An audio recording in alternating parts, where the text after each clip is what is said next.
طالبانو ته د ایران پوځ د ځمکنیو ځواکونو سخت خبرداری وایي دا ځل به تاریخي غبرګون سره مخ شي چې څنګه او ایران د افغانستان پر ضد تازه څه اقدام کړی او طالبانو څه ګواښ کړی. جزئیات هم دلته وګورئ او چینل سبسکرایب کړئ.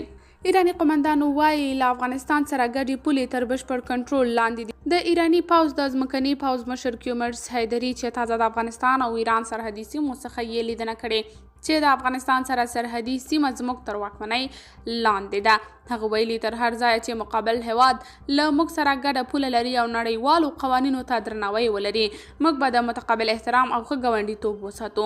خو که چیرې په کوم ځای کې داسې احساس وشي چې بل لوري د مقرراتو مراعات کول نه غواړي، نو دا ځل به د داسې غبرګون سره مخ شي چې تل به یې یاد وساتي. له افغانستان سره ګډې پولې په بشپړه توګه د ځمکنیو ځواکونو تر کنټرول لاندې دي او د پولو ساتونکي ځواک زموږ تر څنګ دي او امنیت یې په بشپړه توګه تامین شوی دی.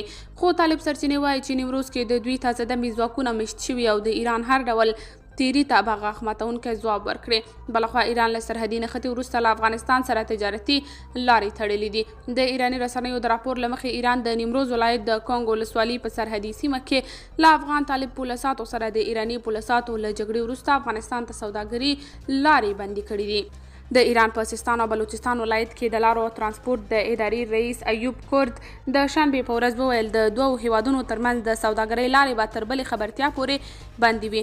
د دې پریکړې دلیل د شنبې د ورځې خونړۍ نښته وبلله. د ایران ایرنا دولتي خبري اژانس ادعا کوي چې د طالبانو له لوري د ایران په سوسولي پوستې ډزې سبب شوې چې دا سرحدي شخړه رامنځته شي. د اژانس پر اساس په دې نښته کې 2 ایراني پولساتي وژل شوي او طالبانو ته هم درانه تاوانونه اوښتي دي.